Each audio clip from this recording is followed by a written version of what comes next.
Hey everybody, I'm cooking with April and more. Today we're going to make a blackened chicken sandwich. It is oh so good. I used to eat these all the time when I worked in fast food, and I thought it was like the best thing ever. The Hawaiian chicken and burger is just as good. But anyway, we're going to do a blackened chicken sandwich, and I'm going to show you the process of how we're going to make that happen.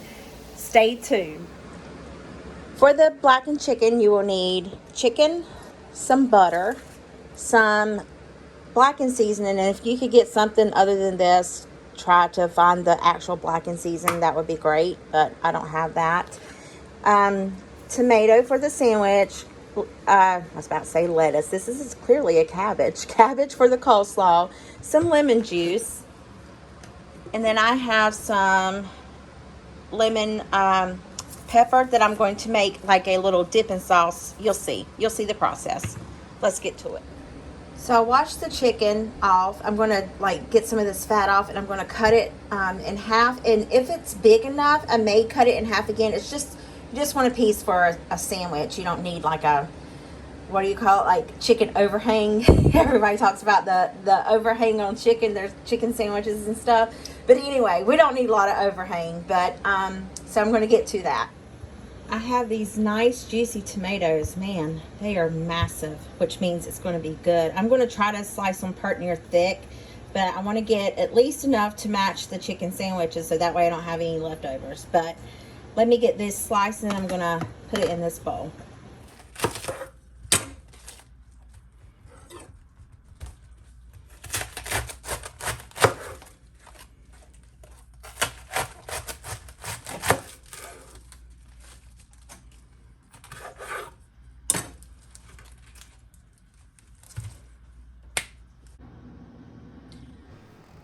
Why do I do the things I do? That snapping finger thing was just pert near awful. Anyway, here we go.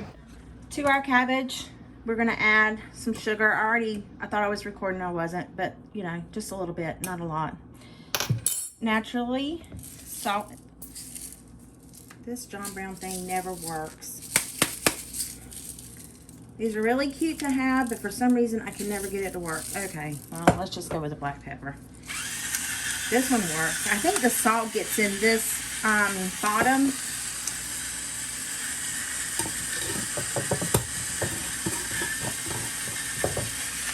Pause while I fix the salt shaker. We are going to add pepper and salt. Do y'all think that this Himalayan pink salt, if you use it, do you think it's kind of spicy? I do. Maybe it's just my taste buds. I don't know. I love a lot of pepper, so I think that's enough. Do a little more salt, and I think that's good. Now let's stir.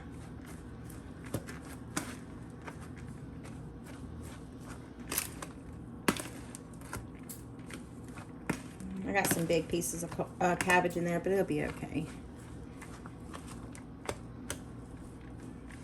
Now let me get the mayonnaise. Up here, they don't have Kraft. So I used to be a Duke's mayonnaise fan. And then I moved to Colorado, and they didn't have Duke's there, so they had Kraft. So I was raised on Kraft mayonnaise. Like, that's all my mama used was Kraft. She won't use any other kind.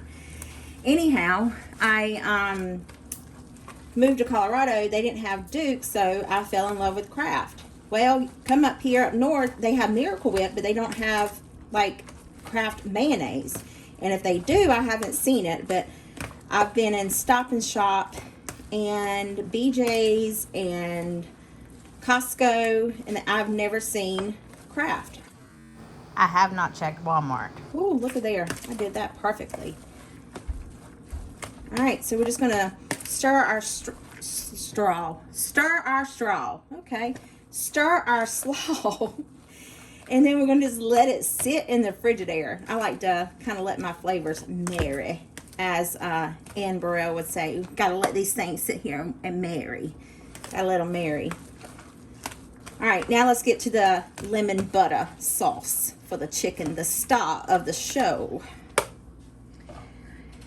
To make the lemon butter, I guess I have right much chicken. Look at this. I didn't think I was going to get that much, but child of mercy.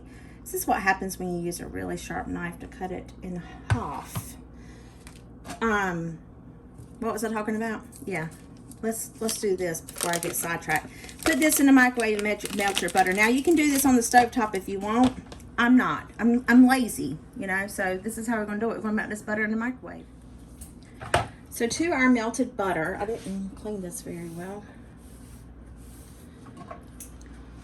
To our melted butter, it's kind of melted, we're going to add in this lemon pepper seasoning.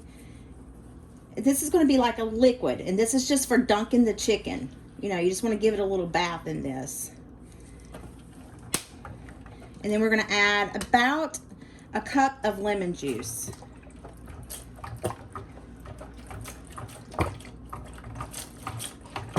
When I worked in fast food, this is where they made the lemon pepper chicken, not lemon pepper chicken, blackened chicken sandwiches, and I was like, gosh, you know, that is so good. And a lot of these things you can recreate at home. You know, you don't have to go out to eat them. You can just make them at your own home. And then we're going to add a little bit of this this blackened season to this, just to give a little more in-depth flavor. Not a lot, because this is what we're going to put once we cook our chicken. We're going to dip it in here, put this on both sides, and then like sear it. You'll see, it's going to be really, really good.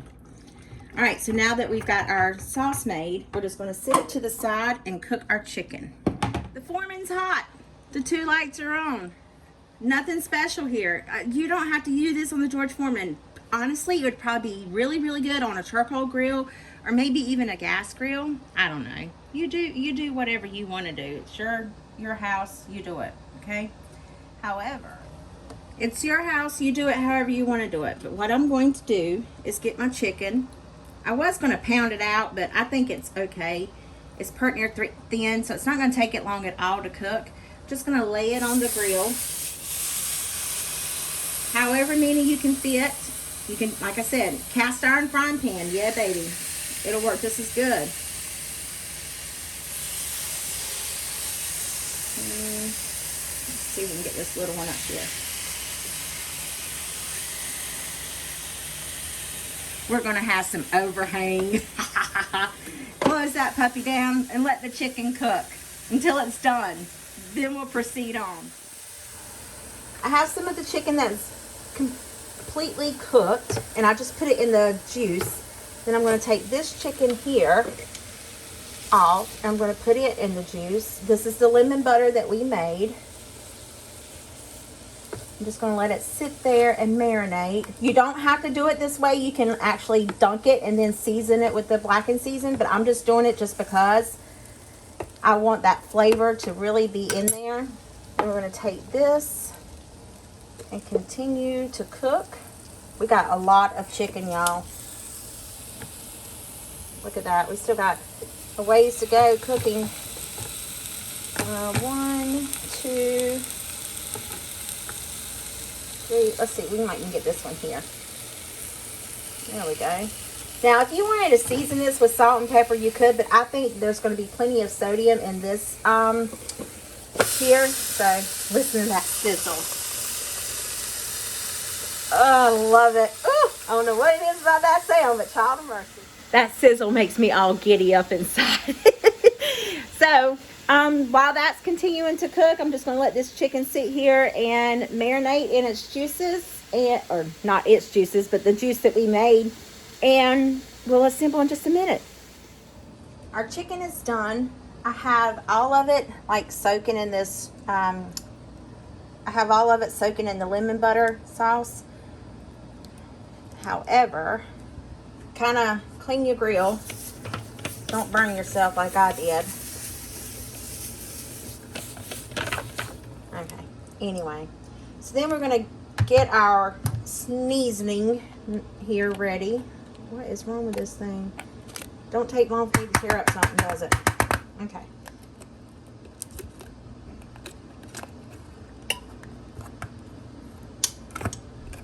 Snap, crackle, popping.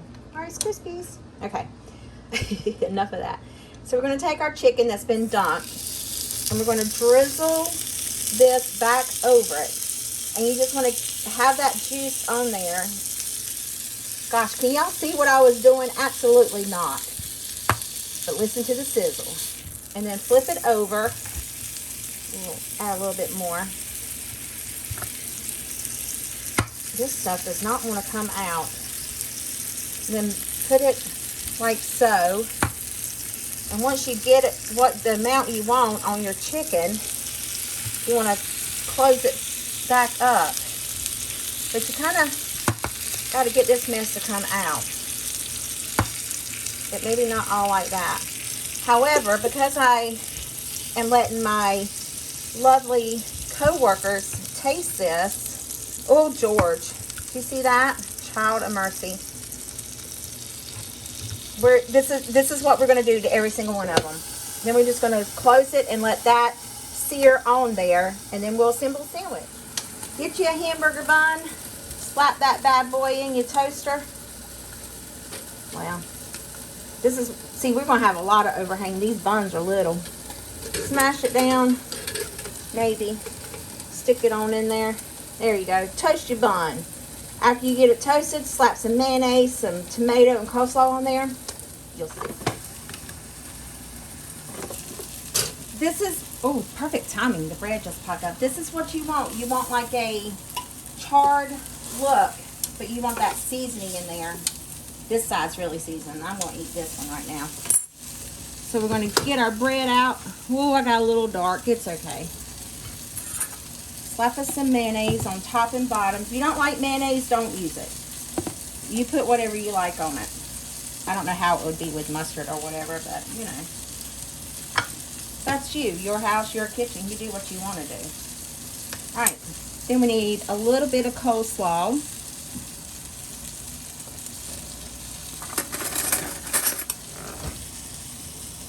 I'm going to put my tomato down. We got overhang on tomato. Y'all know me. I got to pepper my tomato. I'm not going to put any salt on it, just pepper. Like a lot, you know. I like pepper.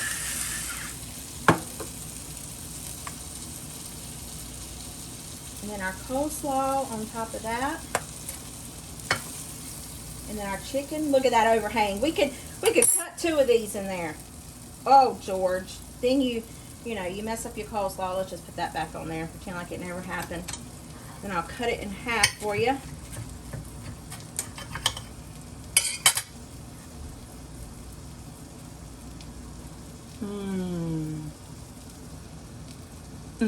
Doesn't that look good? That's it. That's how you make it.